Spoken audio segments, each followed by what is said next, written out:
राजनीति बेहद गंदी होती है। सत्ता की लालच एक इंसान से कुछ भी करा सकती है।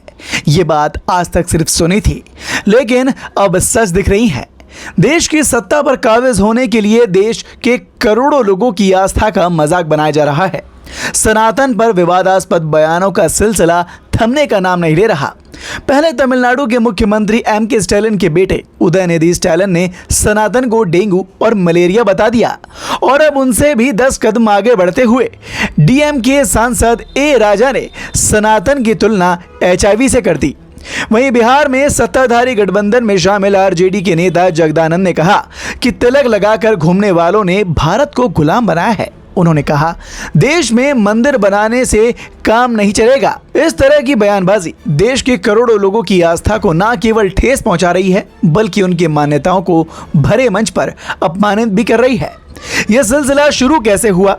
दरअसल उदयनिधि पिछले दिनों सनातन उन्मूलन सम्मेलन में शामिल होने पहुंचे थे। यहां पर उन्होंने कहा था, सनातन धर्म सामाजिक न्याय और समानता के खिलाफ है। कुछ चीजों का विरोध नहीं किया जा सकता, उन्हें खत्म ही कर देना चाहिए। हम डेंगू, मच्छर, मलेरिया या कोरोना का विरोध नहीं कर सकते, हमें इसे मिटाना होगा और इस तरह हम सनातन को भी मिटाएंगे। विवाद बढ़ता देख डीएमके सांसद ए राजा ने भी बहती गंगा में हाथ धोना चाहा और उन्होंने कहा, सनातन पर उदयनिधि का रुख थोड़ा नरम था।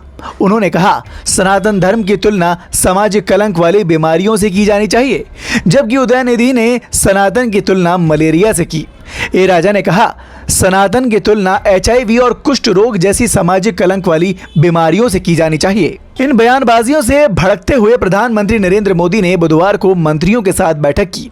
इस दौरान पीएम मोदी ने एनडीए के मंत्रियों से कहा कि सनातन धर्म पर उदयनिधि के बयान का सही से तथ्यों के साथ जवाब दिया जाए। इसी के साथ पीएम मोदी ने मंत्रियों से कहा कि वो इंडिया बनाम भारत के विवाद में बयानबाजी ना करें। लेकिन इन नेताओं के दिए गए बयान से ना तो कभी सनातन को ठेस पहुंची है और ना कभी पहुंच सकती है, बल्कि इनके विरोध में और अपने हिंदू भाइयों के सम्मान में देश का मुसलमान भी खड़ा हो गया और इस तरह के बयानबाजी का पुरजोर विरोध किया। विपक्षी गठबंधन इंडिया के नेता उदयनिधि के सनातन धर्म के खिलाफ टिप्पणी पर मुस्लिम समुदाय ने भी नाराजगी जताई है। उत्तर प्रदेश में मौलवियों ने उदयनिधि से माफी की मांग की है, साथ ही इंडिया गठबंधन से सफाई की भी। शिया सुन्नी उलेमा फ्रंट के महासचिव मौलाना हबीब हैदर का कहना है कि यह अधिकार किसी को नहीं है। यह अपमानजनक टिप्पणी है और उदयनिधि स्टालिन को दुनिया के सबसे पुराने धर्मों में से एक के खिलाफ ऐसे बयान देने की माफी मांगनी चाहिए। लोगों की भावनाओं को ठेस पहुंचाने का अधिकार किसी को नहीं। वहीं ऑल इंडिया मुस्लिम जमात मौलाना के अध्यक्ष शहाबुद्दीन रिजवी ने कहा, ऐसे बयान लोगों को धर्म के आधार पर बांटते हैं। धर्म लोगों को जोड़ने के लिए है, जाति के आधार पर बांटने के लिए नहीं। सुन्नी मौलवी अबू जफर नोमानी ने कहा, किसी को भी ऐसे बयान नहीं देने चाहिए जो कानून के लिए खतरा है।